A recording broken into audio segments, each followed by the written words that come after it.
औज़ुबिल्लाहिमिनश्शैतानिर्रजीम बिस्मिल्लाहिर्रहमानिर्रहीम। अशरफ आसमी ऑफिशियल पर आपको खुशामदीद कहते हैं।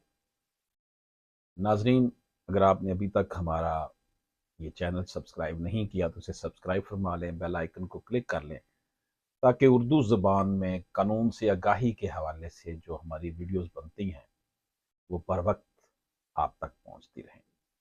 इस वक्त हज़ारों की तादाद में हमारे इस यूट्यूब चैनल पर कानून की वीडियोस मौजूद हैं, आप उनसे इस्तेफादा कर सकते हैं। नाज़रीन इकराम, आज हमारे सामने जो जजमेंट है वो 1 CP civil petition number 1647 over 2018, ये सिविल पिटीशन है जी। Honourable supreme court of Pakistan में ये पेश हुई। Mister justice Sajjad Ali Shah sahab, mister justice Syed Mazahar Ali Akbar Naqvi sahab और मिस्टर जस्टिस मोहम्मद अली मजहर साहब ने इस केस को सुना। नाज़रीन इकराम, ये 3/2/2022 को सुना गया। इसे 3/2/2022 को। नाज़रीन इकराम, इसमें एक गिफ्ट का मामला है।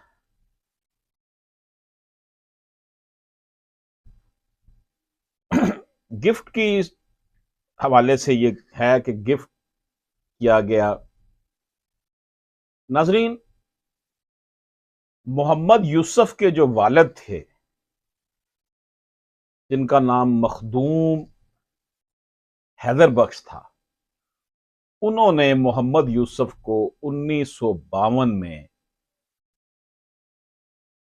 जमीन जो थी 859 कनाल और 1 मरला, 859 कनाल्स एंड 1 मरला, ये उन्होंने गिफ्ट कर दी अपने बेटे मोहम्मद यूसुफ को। इसका खिवट नंबर 336 था, 355 था और 364 था। और ये कोट अद्दू डिस्ट्रिक्ट मुजफ्फरगढ़ में थी और इसका म्यूटेशन नंबर 1306 था। जिस वक्त ये जमीन जो थी गिफ्ट की गई मोहम्मद यूसुफ को, मोहम्मद यूसुफ की उम्र उस वक्त सिर्फ 5 साल थी। इन्होंने इसका पोजेशन जो था वो मोहम्मद यूसुफ की मां इकबाल बेगम को दे दिया और इसके साथ साथ जो इसकी सारी म्यूटेशन वगैरह भी करवा दी, यानी पूरा कागजी कार्रवाई मुकम्मल हो गई। ये है जनाब इसका जो आउटलाइन है। अब हुआ ये कि जनाब हैदर बख्श फौत हो जाते हैं 1992 में। 1992 में आबद हुसैन, जो कि यूसुफ का सुतेला भाई है, यानी कि हैदर बख्श ने 2 शादियां की थी, ये दूसरी मां से था और भी उसके बहन भाई थे। उन्होंने इसको बताया कि जनाब ये जो जमीन तो अब्बा ने जो आपको गिफ्ट की थी वो गिफ्ट उन्होंने 25/7/1970 को 1970 को रिवोक कर दिया था, तनसीख कर दी थी उस हिबानामा की और इसकी म्यूटेशन भी करवा ली गई थी। Entry number 2199 dated 20/4/1971 was recorded in their favour. ये जो दूसरी बीवी थी उनकी औलाद ने को करवा दी थी। अब हुआ ये कि जनाब मोहम्मद यूसुफ ने दावा दायर कर दिया। उसने कहा जनाब ये तो मेरे अब्बा ने मुझे दी थी, गो कि मैं माइनर था, लेकिन इसका पोजेशन मेरी वालदा को उन्होंने दे दिया था।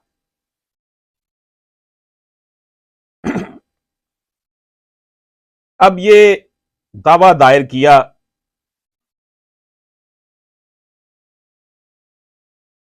दावा जो है वो दायर किया गया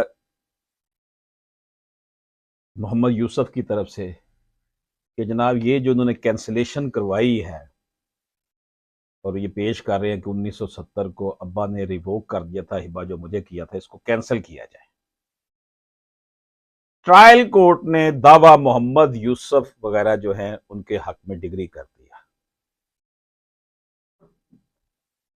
और जो ये जो हिबानामा की तनसीख हुई थी 1970 में उसको गैर कानूनी करार दिया। अब जो सतीले भाई थे आबद हुसैन वगैरह, उन्होंने डिस्ट्रिक्ट कोर्ट में अपील की, अपील भी उनकी डिसमिस हो गई। इसी तरह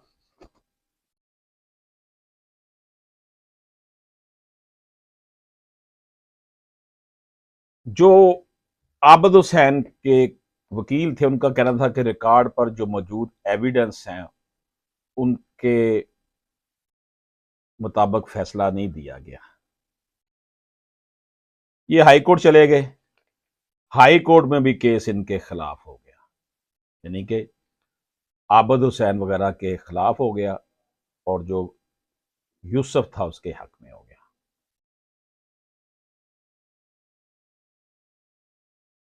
अब जो आबद हुसैन जिनके खिलाफ निचली तीनों कोर्ट्स में हुआ था, ट्रायल कोर्ट में भी, फर्स्ट एपीलेट कोर्ट में भी,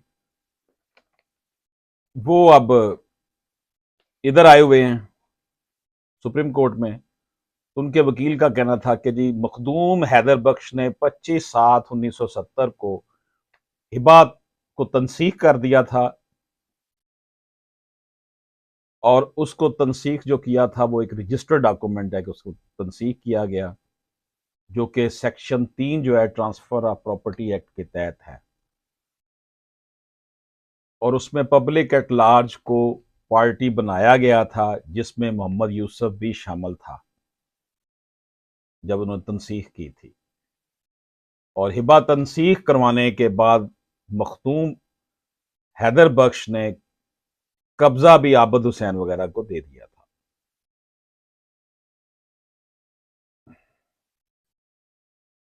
आबद हुसैन वगैरह जो हैं इनका ये स्टांस था। उनका कहना था कि आबद मोहम्मद यूसुफ वगैरह ने जो गिफ्ट डीड तनसीख हुई थी 1970 में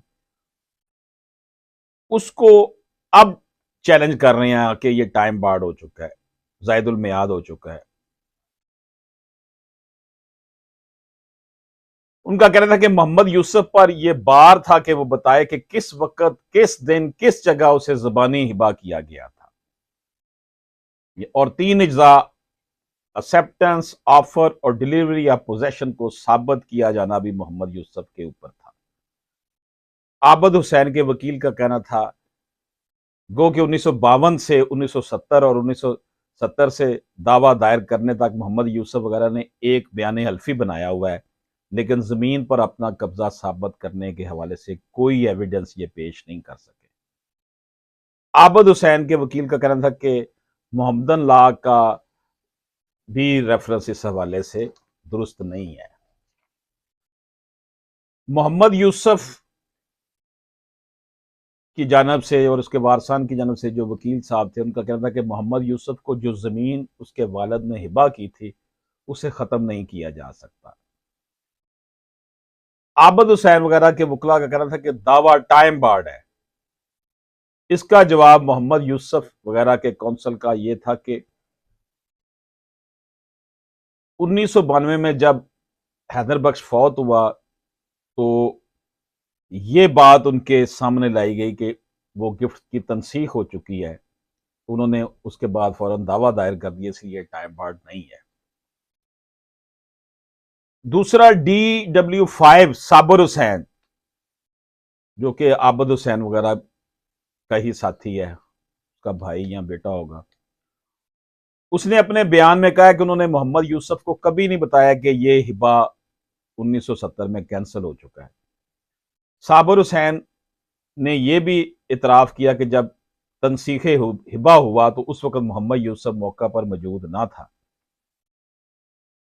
इस पर ट्रायल कोर्ट इस नतीजे पर पहुंची कि दावा टाइम बार्ड नहीं है। नहीं पता ही उस वक़्त चला है जब 1992 में, उस वक़्त पता चला है।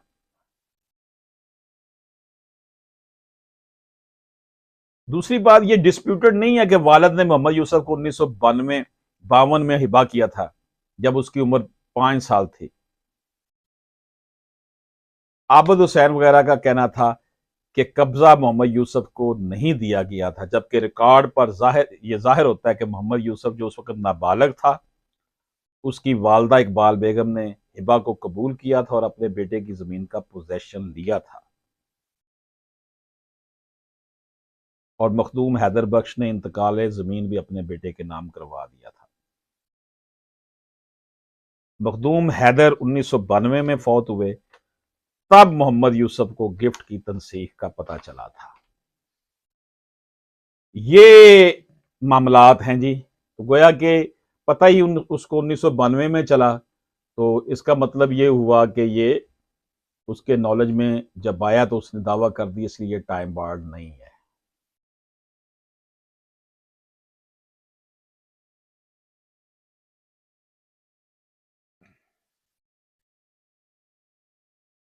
नाज़रीन इकराम, इसमें ये क्योंकि दोनों औलादें दो मुख्तलिफ बीवियों की थी, इसलिए इनके दरमियान यह खींचातानी रही। और हैदर बख्श की ने जो इनको दी हुई थी प्रॉपर्टी मोहम्मद यूसुफ को, डेफिनेटली उनको भी कुछ ना कुछ तो दिया ही होगा ना। उन्होंने जो ये बनवाया या ज़बरदस्ती उससे बनवा लिया कह के 1970 में, या जैली बनवा लिया, जो भी किया, ये गलत तौर पर यह सारी सूरत हाल बनी थी। इसलिए सुप्रीम कोर्ट ऑफ पाकिस्तान ने करार दिया कि if a person make a gift of anything to his relation within prohibited degree, it is not lawful for him to resume, because the Prophet has said, when a gift is made to a prohibited relation, it must not be resumed, and also because the object of the gift is an increase of the ties of affinity which is thereby obtained. ये हदीस थी जिसका मफहूम जो translation मैंने आपको पेश की। तो अदालत उज़्मा का कहना था कि in the wake of above discussion no case for inference in the impugned judgment is made out. तो ये जो सिविल पिटीशन इज डिसमिस्ड, उन्होंने इसको सिविल जो पिटीशन थी उसको डिसमिस कर दिया।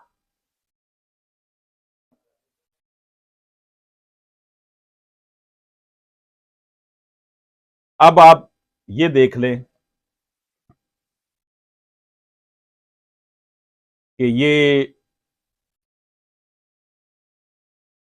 सारा कुछ जो था, अगर तो ये स्टांस लिया जाता कि जी हमें महरूम किया गया और इसको दे दिया गया है, फिर तो अदालत ने यह देखना था कि अगर इसको इनको महरूम किया गया और सिर्फ इसको दे दिया गया, फिर इस दावे की सूरत हाल डिफरेंट होनी थी। यहां पर सिर्फ ये था कि ये गिफ्ट गलत किया गया है, इसमें यह नहीं पॉइंट उठाया गया कि ये हमें इनहेरिटेंस से डिप्राइव करके इसको दिया गया। इसका मतलब है कि आबद हुसैन वगैरह को भी कुछ ना कुछ उसके अब्बा ने जरूर दिया होगा। तो ये इसमें गिफ्ट की वैलिडिटी थी।